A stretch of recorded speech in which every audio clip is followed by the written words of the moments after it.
Buenos días, jóvenes. El día de hoy hablaremos de las reacciones químicas. ¿Qué son las reacciones químicas? Una reacción química básicamente es un proceso de transformación de una o más sustancias. Estas sustancias, al interactuar entre ellas, originan nuevas sustancias, las cuales vamos a llamar productos. Estos productos tienen unas propiedades totalmente diferentes a las sustancias que la originaron. ¿Cómo se observan en la vida diaria las reacciones químicas? Por ejemplo, cuando encendemos un cerillo, hay un proceso de combustión. Cuando se da la oxidación de un vegetal que pelamos y dejamos expuestos al aire libre, generalmente es un proceso de oxidación que se da por la interacción de los carbohidratos que componen el tejido vegetal con el oxígeno del aire. La fotosíntesis misma. La fotosíntesis, que básicamente es un proceso en el cual las plantas capturan CO2 y agua más los nutrientes que capturan del suelo y originan frutos en general. Esto es un proceso químico, claramente una transformación, una reacción química. Tenemos acá la oxidación de los metales. Es uno de los procesos en los cuales nosotros evidenciamos más comúnmente las reacciones químicas. ¿Qué leyes gobiernan las reacciones químicas? Primera ley o ley de la conservación de la materia. ¿Qué nos dice la ley de la conservación de la materia? Básicamente, que la cantidad de materia con la que se inicia una reacción química debe ser la misma con la que termina esta. ¿Cómo se observa eso en el ejemplo? Vamos a contar los átomos de cada sustancia que está en la reacción.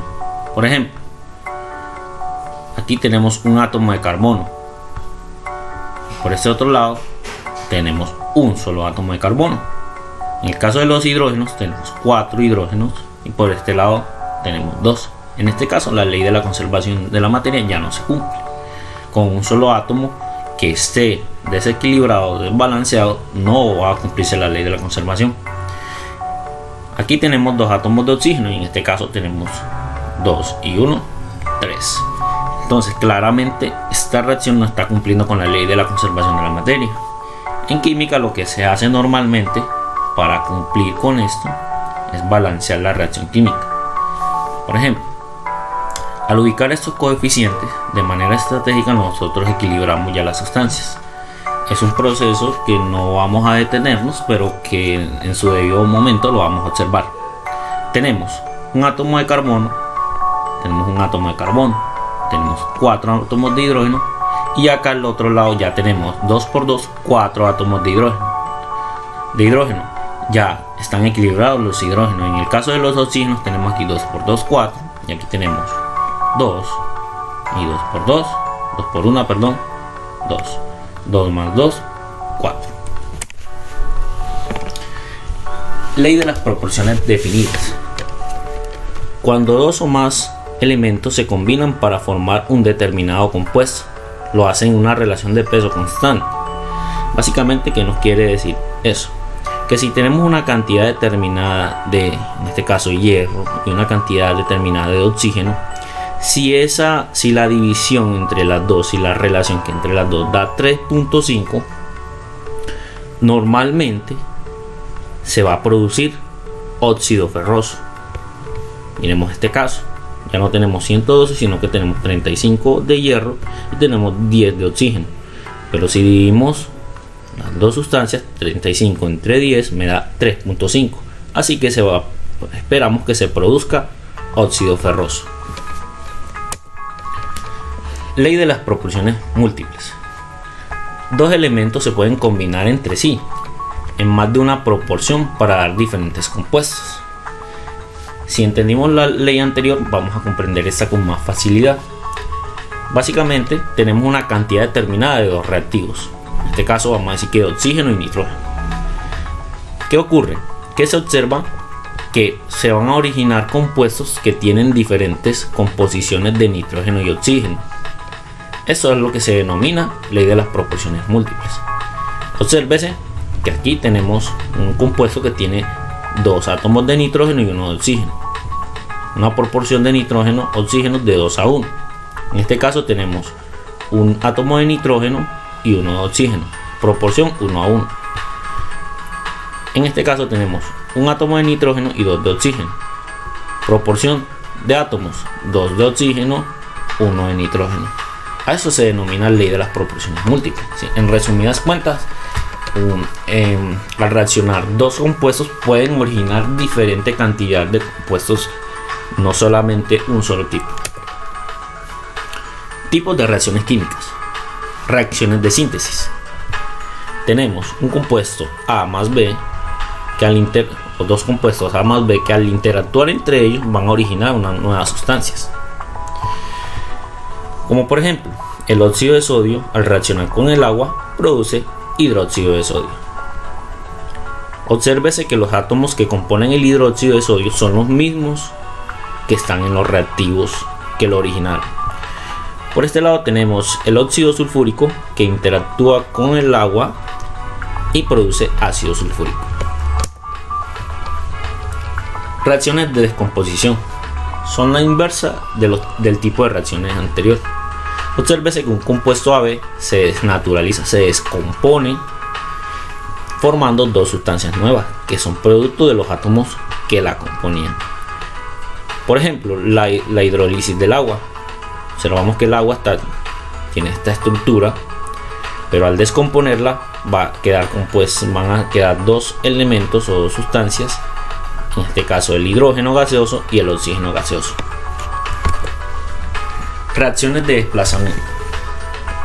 En las reacciones de desplazamiento tenemos una sustancia que vamos a llamar libre y tenemos una sustancia que está compuesta por varios grupos funcionales, o dos o más. ¿Qué va a pasar en el desplazamiento? La sustancia libre va a desplazar uno de los componentes de la segunda sustancia o de la sustancia compuesta. Al desplazarlo, vamos a ver que A va a quedar interactuando con C, como se observa acá, y B va a quedar libre. Por ejemplo, el hierro reacciona con el sulfato de cobre. Al reaccionar, el hierro va a desplazar el cobre, produciendo sulfato de hierro o sulfato ferroso, y el cobre queda libre. En este caso, el zinc va a desplazar, al interactuar con el ácido sulfúrico, va a desplazar los hidrógenos, produciendo sulfato de zinc e hidrógeno gaseoso. Reacciones de doble desplazamiento. Vamos a tener dos sustancias compuestas por varios grupos. En este caso tenemos una sustancia AB más una sustancia CD. En la sustancia AB una de los grupos que la componen va a interactuar o va a intercambiarse con uno de los grupos de la sustancia CD. Podemos decir que A va a desplazar a C y que C va a desplazar a A. En el caso de que A desplaza a C, A va a quedar interactuando con D, produciendo la sustancia AD. Por el otro lado, al C desplazar a A, va a formar una sustancia CB, como se observa acá.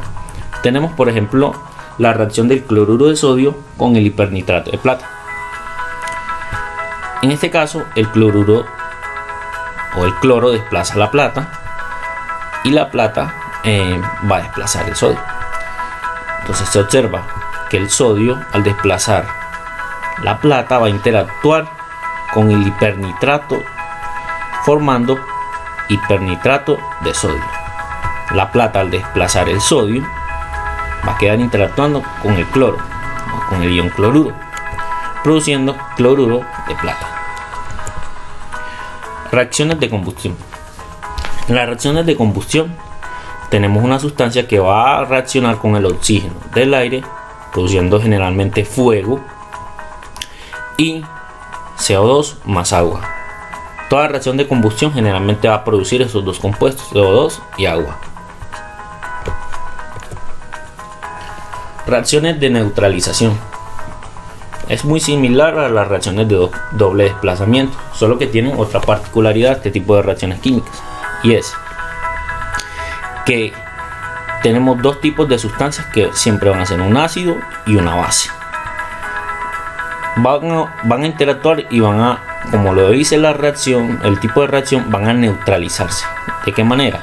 Los hidrógenos que componen el ácido, en este caso el ácido clorhídrico, van a interactuar con los iones OH que componen el hidróxido de sodio en este caso, produciendo agua. El sodio va a interactuar con el cloro, produciendo cloruro de sodio. ¿Cuál es la cuestión? Que estas dos sustancias son sustancias totalmente neutras. El agua tiene un pH neutro, al igual que el cloruro de sodio. Eso es todo por hoy, muchachos. Espero que les haya gustado el video.